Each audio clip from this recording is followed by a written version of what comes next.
Welcome back to the Jim Bohannon Show as the Trump administration is ushering out Obama-era fuel standards. EPA Administrator Scott Pruitt has announced that the agency will end rules requiring cars sold in the U.S. to average close to 55 miles per gallon by the year 2025. I'm here to announce that those standards that were set, that we are obligated to evaluate, I am determining that those standards are inappropriate and should be revised. Critics of Pruitt and the administration argue that automakers are better off making cars and trucks with better fuel economy. Automakers say they're not sure they can meet the Obama administration aggressive target to raise that average of fuel economy. So we'll talk about that in this portion of the program with Myron Ebell, Director of the Center for Energy and Environment at the Competitive Enterprise Institute, online at their initials, CEI.org. Myron, good evening. Hello, Jim. Good to have you on tonight. Before we even get into the advisability of these standards, are the car makers right? Is this even feasible to do this? I mean, that's a pretty high standard. Now, that's average 55 miles per gallon. I mean, and I assume that would mean you're talking 4-passenger vehicles. That's a fairly high standard. I'm curious, is that even doable, assuming that it's advisable? I think it's doable, but not. The result would be the automakers would be offering cars that no one would want to buy or could afford to buy. They would be so small and so underpowered and so expensive that people would decide to hang on to their old cars the way they have in Cuba since the 1950s. So you would, in fact, be by regulation, you would be ushering in an automobile industry recession. Yes, and I think the problem is with the CAFE standards, corporate average fuel economy, is that people have come to assume, without really thinking about it because of the propaganda about how we need to have, save on energy and use less of it. And by the way, the reason for that has changed a lot. It used to be national security. Now it's global warming. But the problem is that people have sort of come to assume what the proponents want us to assume, namely, you'll be able to get the same car with the same performance for the same price, the same size of car, but it'll get much better mileage. Well, I'm for that too, right?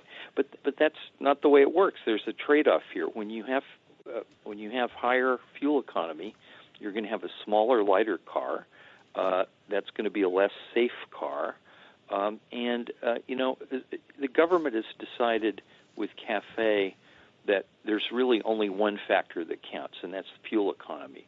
But when people go to buy cars, they have all kinds of factors that they consider: price, size, fuel economy, safety. All these things, they try to make some kind of balance that suits them, not what suits the government. Now, when you examine what we're talking about here, almost anything comes at a price. For example, let us assume that we wanted to make a car that was the safest car that can be built. That's the entire criterion right there. The safest car that can be built. I dare say that Detroit engineers could come up with a car that was marvelously safe.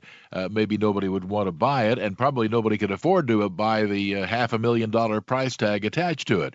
Again, these pie-in-the-sky, unrealistic goals, you've got to keep in mind that everything has a price tag. I mean, unfortunately, perfection is not achievable. That's why, as much as we hate to think about it, you will find that the Food and Drug standards include allowable levels of bug parts and this sort of thing in your food. Could we make a can of peas that was absolutely guaranteed to be free of a single bug part?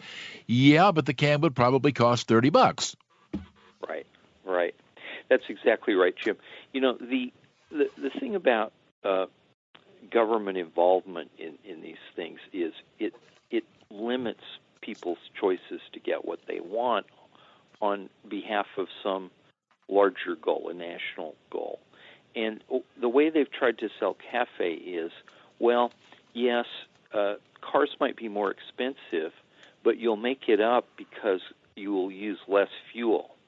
Well, that makes sense if you agreed with President Obama that the government should adopt policies that gasoline should be $7 or $8 or $9 or $10 a gallon. Everybody would want a car that used very little fuel, or an electric car that used no gasoline at all. But we're in an era now when the United States is awash in oil.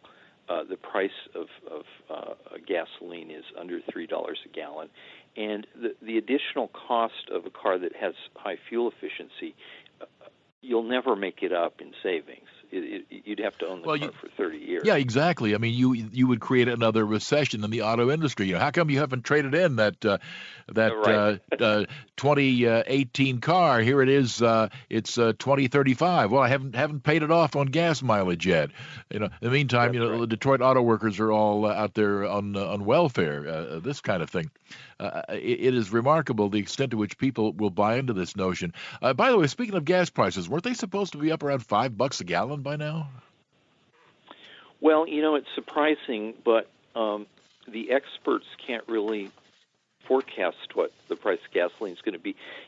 When CAFE came in the 1970s, it was after the Arab oil embargo and then the Nixon price controls on oil, and all of the experts predicted a shortage. And in fact, there's a guy back in the 1950s who predicted that domestic oil production in this country would peak in 1970, and it did. He was absolutely right. But what he didn't foresee was that a generation or two later, new technology would unlock huge new oil and natural gas resources in what's called the shale oil formations, the fracking revolution. So our production in this country is now back to where it was. It's above, in fact, where it peaked in 1970, and it's only going to get higher. So we don't have this shortage of oil. So the whole reason for CAFE was we've got to save this and not use so much so that we're not so beholden to Saudi Arabia and OPEC. Well, those days are gone. We now control the world oil market, not Saudi Arabia and OPEC. 1-866-50-JIMBO is our number, 1-866-505-4626.